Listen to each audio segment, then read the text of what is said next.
Campus లో daily protest చేస్తున్నాం ఈ సీఎం బట్టెబాజ్ సీఎం రేవంత్ రెడ్డి అగేన్స్ట్ గా. ఎందుకంటే మన యూనివర్సిటీ ల్యాండ్ 2300 ఎకర్ ఈ బట్టెబాజ్ సీఎం రేవంత్ రెడ్డి వచ్చిన గవర్నమెంట్ వచ్చిన తర్వాత మా 400 ఎకర్ ఫారెస్ట్ ల్యాండ్ అది, అందులో చాలా చేరు ఉంది, అక్కడ చాలా రాక్స్ ఉంది, అన్ని డిస్ట్రాయ్ చేసి ఈ ప్రైవేట్ కంపెనీస్కి సాఫ్ట్వేర్ కంపెనీస్కి అమ్మేద్దామని వాళ్ళు కళ్ళు వేశారు మా ల్యాండ్ పైన.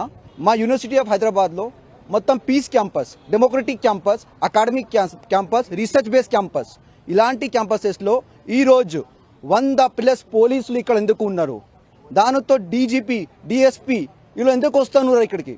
మీరు లీగల్గా ఏమైనా చేస్తే, మీరు మా ల్యాండ్ గ్రాబర్ చేయకపోతే ఎంత పోలీసు పెట్టి ఇక్కడ ఎందుకు 100 జేసీపీ లోపల పనిచేస్తుంది?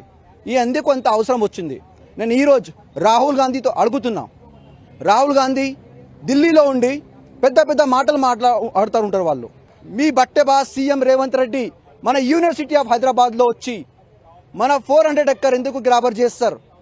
ఈ రియల్ ఎస్టేట్ ఏజెంట్గా ఈ సీఎం కాదు, వీళ్ళు రియల్ ఎస్టేట్ ఏజెంట్గా మన 400 ఎకర్ తీసుకొని మన స్టూడెంట్స్ పైన లాఠీ చార్జ్ చేపించి మా స్టూడెంట్స్ పైన కేసులో పెట్టి, ఇంకా మా ఇద్దరు స్టూడెంట్స్ ఎర్రం నవీన్ కుమార్ ఇంకా మాతో రోహిత్ వీళ్ళిద్దరు ఇంకా కస్టడీ